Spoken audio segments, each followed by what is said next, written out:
Officer Judy Hop has wanted to be a police officer in the big city of Zootopia ever since she can remember. And you know what? She got her wish. She got on the force, but you know what she finds out? Bunnies aren't well respected when it comes to being a police officer. So she ends up a meter maid.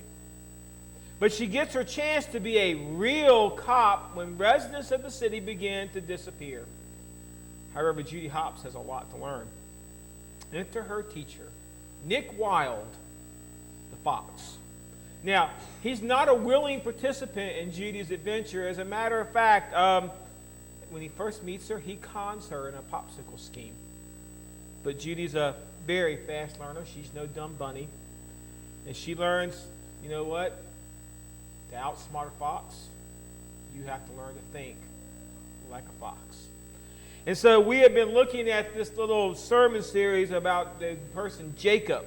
We called it Selfie-centered because we want to look at the idea that a lot of times in our life, we focus our life on us, on me. Much like those camera shots that you see all across the internet now. They post them on Instagram, they put them on Snapchat, they put them on Facebook. They seem to be everywhere. Everybody wants to be taking selfies this time around. And you know what? The problem is, we discovered that being a self-centered person has some bad things. See, we began to look at Jacob and his self-centeredness. We found out it has just utterly destroyed his relationships. After all, he's conned his brother.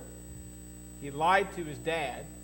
Last week, in the middle of nowhere, he devalued God when God offered him eternity. He asked for such a little bit. And it's important for us to remember that, you know what? When we live self-centered, the people around us, those that were called to see the light through our life, they begin to suffer. So today, that theme is going to kind of continue as we're going to look at the next set of relationships that Jacob manages to destroy. That would be his marriage and his family. You know, you think that when you get married and when you have kids, you figure out how you're supposed to not be self-centered, but Jacob didn't seem to. And so we're going to begin to take a look at how Jacob's self-centered life impacted the other lives around him. But the first thing Jacob finds out is Jacob meets a fox that's a whole lot smarter than him. So we're going to talk today about how the fox gets outfoxed. Outfoxing the fox is what's going to happen today. And remember where we left off last week? Remember, Jacob had taken his journey. He's got a 500-mile journey that he's about 3 or 4 days into. So right now, when we left Jacob, he's kind of sitting in the middle of nowhere with nothing but himself and a stick. He doesn't even have a pillow. And well, by the time we turn the page and we get to chapter 29, this is what it reads. Jacob arrives. Then Jacob continued on his journey and came to the land of the eastern people. There he saw a well in the open country with 3 flocks of sheep lying near it. Man, just what a fox likes, right? Sheep. Near it because the flocks were watered from that well. The stone over the mouth of the well was large. When all the flocks were gathered, the shepherds would roll the stone away from the well's mouth and water the sheep. Then they would return the stone to its place over the mouth of the well. Jacob asked the shepherd, "My brothers, where are you from?" "We're from Haran," they replied. He said to them, "Do you know Laban, Nahor's grandson?"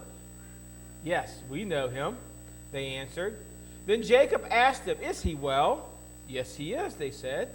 "And here comes his daughter Rachel with the sheep."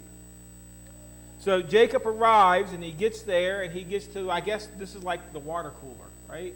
I mean, you have those points in your office where everybody seems to gather. Maybe it's the donut table. But this is where everybody gathers. This is the meeting place of the town. This is the well, and it's kind of the only water supply within a good distance. So everybody comes to this particular well. And so when Jacob arrives, that's where he goes, and he sees these people there, and immediately, who does he see? There's Rachel. And just so you know, it's love at first sight. The fox is going to fall in love, but we'll get to that in just a moment. Because before Jacob falls in love, Jacob meets the actual fox. See, Jacob's been sent there for the entire purpose of finding a wife. And well, he's supposed to find a wife from his mother's family. And well, that means he's got to find Uncle Laban. And well, this is Uncle Laban, verses 12 through 14. He had told Rachel that he was a relative of her father and a son of Rebekah. So she ran and told her father. As soon as Laban heard the news about Jacob, his sister's son, he hurried to meet him. He embraced him and kissed him and brought him to his home. And there Jacob told him all these things. Do you think Jacob told him everything? You think Jacob filled him in on how he had conned Esau out of his birthright? You think he had filled him in how he had lied to Isaac? You think he told him about the dream? I wonder what these things were, what Jacob actually told Laban. But then Laban said to him, "You are my own flesh and blood." After Jacob stayed at his house for a whole month. Man, how'd you like to have that kind of a Christmas visitor? They just show up from the middle of nowhere, and you know what? Now he's going to be a house guest for a month. Laban said to him, "Just because you're a relative of mine, should you not work for me for nothing? Tell me what your wages should be." So as we read this story, we get this picture, one big happy family, right? Because here they are, and he arrives, and Laban's all happy to see him. I am certainly glad we resort to handshakes these days, because Laban comes out and kisses him, hopefully on the cheek. But he's welcoming, and he takes him back to the house, and he begins to welcome him and begins to make it look good. And Laban finds out something very quickly. He's going to have a good thing going. I mean, with Jacob, you remember back there at that dream, what did God say? He said, "I am going to bless you." And God was true to his word, because everywhere Jacob went, things just seemed to work for Jacob. And so if you're Laban and Jacob moves in with you and things start going good, what do you want to figure out how to do? How do I keep him right where he is? Well, the good news is well, the old fox Laban has the ultimate bait to keep the young fox Jacob right where he needs to be. You see, because Jacob falls for a fox. This is what it says in verses 16 through 20. Now Laban had 2 daughters. The name of the older was Leah, and the name of the younger was Rachel. Leah had weak eyes, but Rachel had a lovely figure and was beautiful. Jacob was in love with Rachel and said, "I'll work for 7 years in return for your younger daughter Rachel." Laban said, this is a resounding review of his daughter, "It's better that I give her to you than to some other man. Stay with me here." So Jacob served for 7 years to get Rachel. But they seemed like only a few days to him because of his love for her. Aw, isn't that cute? It just gives you that warm little fuzzy here. Now, I told you last week that this story isn't going to be all nice and shiny. We could just take this story and port it over into the modern day world, and we could put it on prime time, and we could make a soap opera out of it. Well, here it comes, because it's very romantic, but Jacob is a little short-sighted. Remember, these are biblical times. So now Jacob is going to go to work for what he should have actually gotten paid for. Huh? Well, remember, he was sent by his dad to get a wife from here. And Jacob is family, so the deal should have been Rachel should have come with a dowry, not a payment plan. But Jacob is so short-sighted, and Jacob is so much in the moment, and Jacob is so much in, I want what I want, and I want it now. And Laban takes advantage of Jacob. Not once, but twice. So the old fox Laban looks at Jacob, and he realizes that, you know what? I am going to outfox the fox. And the first time we find out that the deal gets made in verses 21 through 25. Then Jacob said to Laban, "Give me my wife. My time is complete. I want to make love to her." So Laban brought together all the people of the place and gave a feast. But when evening came, he took his daughter Leah and brought her to Jacob. And Jacob made love to her. And Laban gave his servant Zilpah to his daughter as her attendant. When morning came, there was Leah. So Jacob said to Laban, "What have you done to me? I served you for Rachel, didn't I? Why have you deceived me?" So 7 years have now passed. Jacob has been to work every single day. He's tended the sheep. He's watered them and sheared them and dealt with it. All the time focused on his prize, the one he loves, beautiful Rachel. Now, I don't know what Laban did. I don't know if he got Jacob drunk. I don't know if they put a disguise on Leah. I don't know if he slipped a little Mickey to Jacob in the middle of the night. I don't know what happened. But you know what Laban does? He realizes, well, once Jacob gets Rachel, what's Jacob going to do? Jacob's going to go home. Well, I can get a 2-for-1 here. I can get rid of the daughter that nobody wants, and at the same time figure out a way to get Jacob to stay for another 7 years. So he pulls the old switcheroo, and Jacob thinks he's got his beautiful Rachel, and he winds up with Leah. And there's no getting out of it. He now has a wife. Now, I guess the scriptural thing that he should have done is he should have just taken Leah and should have went and made his family and done the thing. Oh, no. Oh, no. Laban goes the next little step in his little deception. Jacob goes and says, "Hey, you deceived me. Look at the wily old fox." Laban replied, "It is not our custom here to give the younger daughter in marriage before the older one."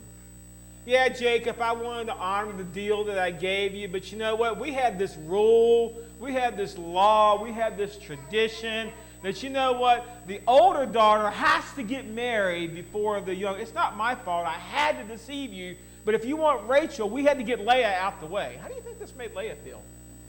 I mean, she's not even the consolation prize. She's like the unwanted thing that just got passed off just so he could get to what he wanted, so he could get to Rachel. So Laban shoots him this line, and this is what he then begins to say. "Finish this daughter's bridal week, then I will give you the younger one also in return for another 7 years' work." You know what? I think Laban's pretty good here. He's pretty smart, isn't he? I mean, he's got Jacob over a barrel because Jacob's in love with Rachel. He says, "You know what? Go on your honeymoon. Have your time with Leah. And then when you're done, come back. I'll give you Rachel. But you have to agree to work another 7 years." And you know what? If I would have been Jacob, I'd have said no. But you know what? It's called a hustle, sweetheart. And Jacob bites. And Jacob did so. He finished the week with Leah, and then Laban gave him his daughter Rachel to be his wife.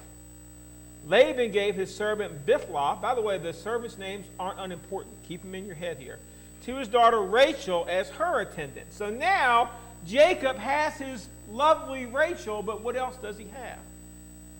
He has Leah. Jacob has literally too many wives. And so this is going to cause all kind of problems when it comes to the idea of going home to the foxhole.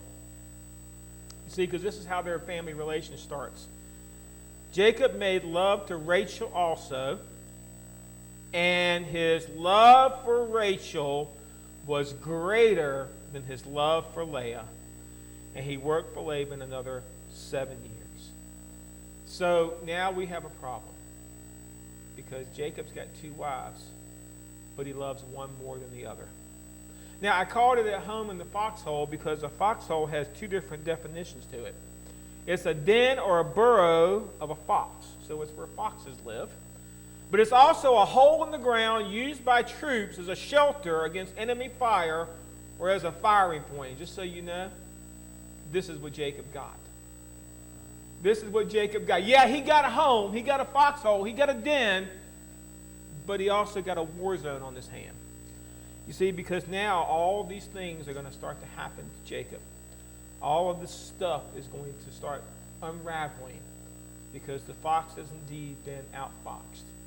Jacob is about to learn some lessons about what it means to be manipulated Because you know what? The fallout begins as you turn the page to verse 30. Now, we're not going to read another whole chapter. I'm just going to kind of give you the highlights here because you're really not going to believe this. This sounds like something Hollywood would have came up with. So the first thing that happens is we get a jealousy competition going on. Leah over the fact that Rachel was more loved. Now, if you're thinking about Leah, Leah is like, you know what? I was here first. I'm the older daughter. I married him first. He's my husband.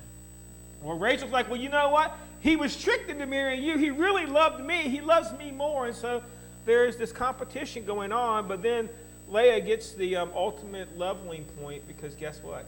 She can do something Rachel can't. She starts producing babies. Boys at that. That thing that God had promised about all the descendants coming to you. You got to have some male heirs for this to work. And so Leah begins to have children. And Rachel is left barren. So this competition begins to set up.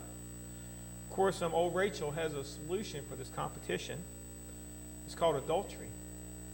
Verse 3 of chapter 30 says, then she says to Bala, remember this is the servant that was given to her to help her take care of herself, my servant, here is Bala my servant, sleep with her so that she can bear children for me and I too can build a family through her. Didn't we already do this once in our life? Did Jacob not learn anything from Abraham?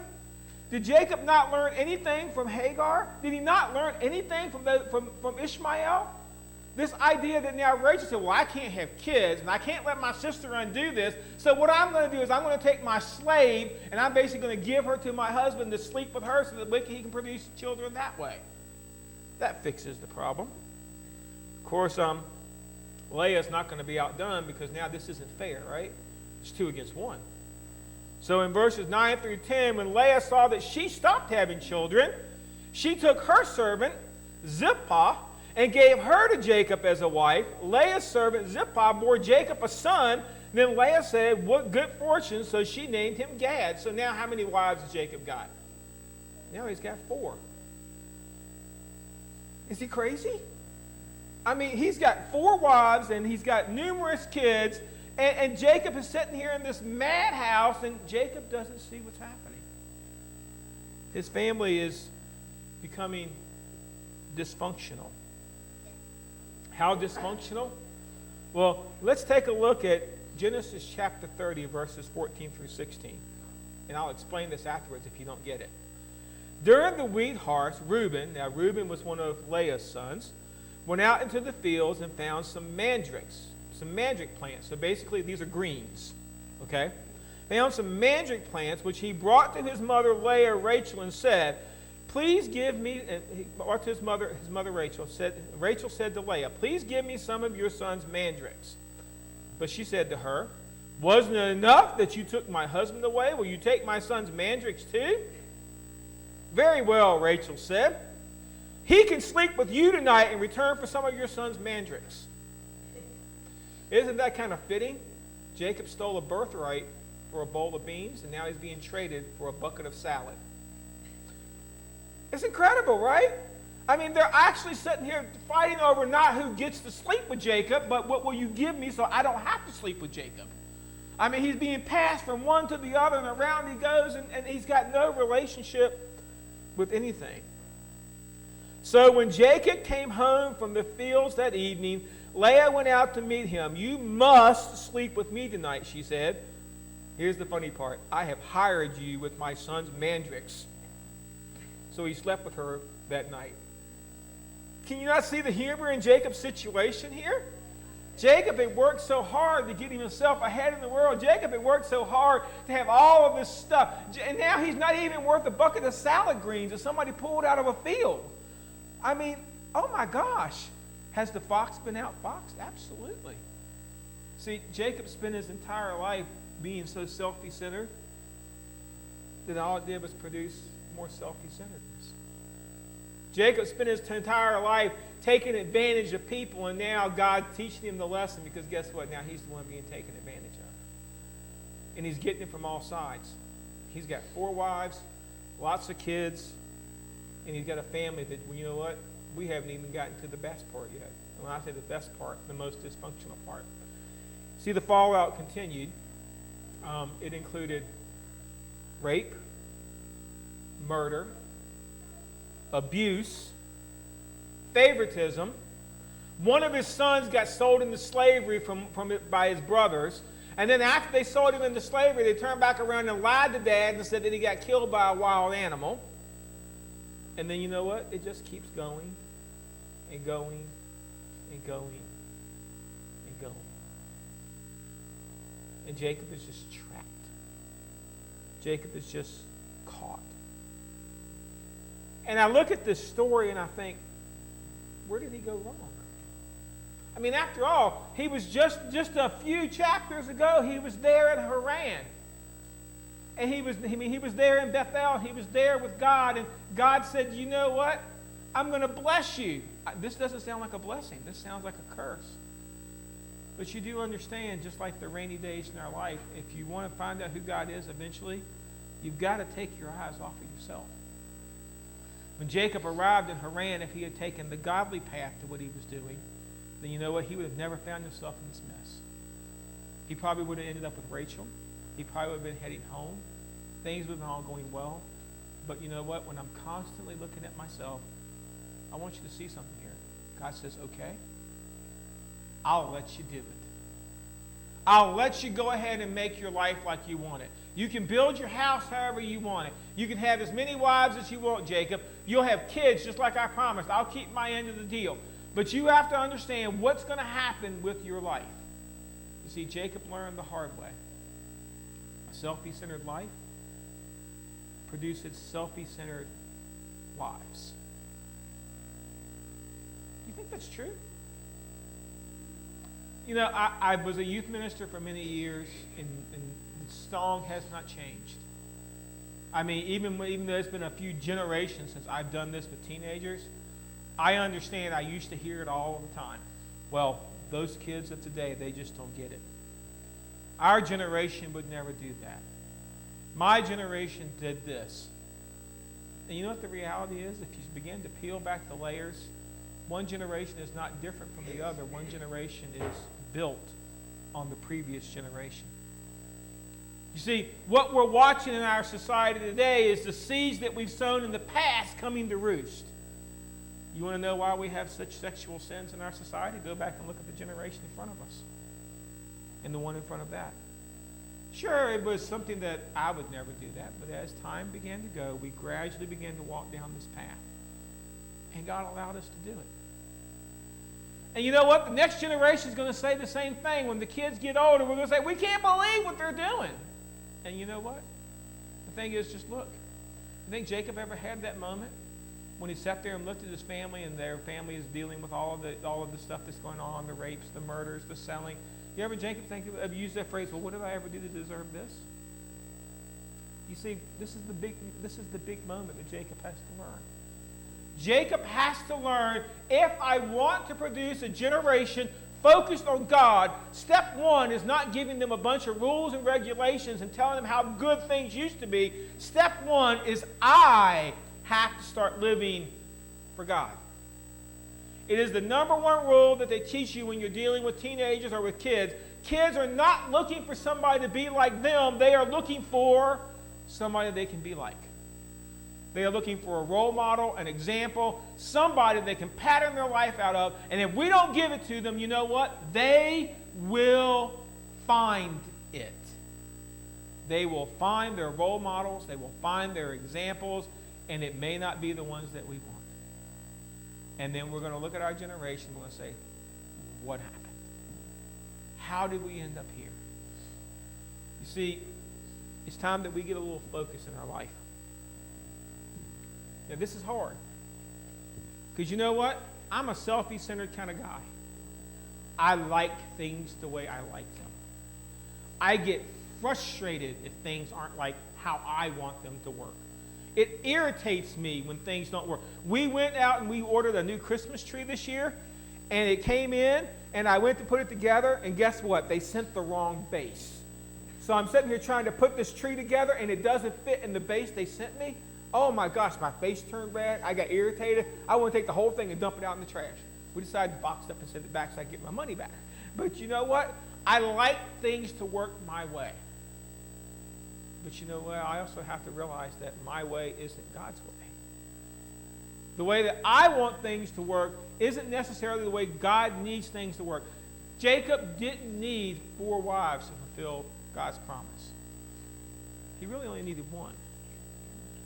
But his self-centeredness led him down a path that just kept going and going and going. And if you read all the way through Jacob's family, you're thinking, oh my gosh, Hollywood needs to pick up the Bible and read. They don't need scripts. They just need scripture, because the stories are horrifying. And I think if we look at our lives, sometimes we do the same thing. How did we get here? We got here because we lost focus.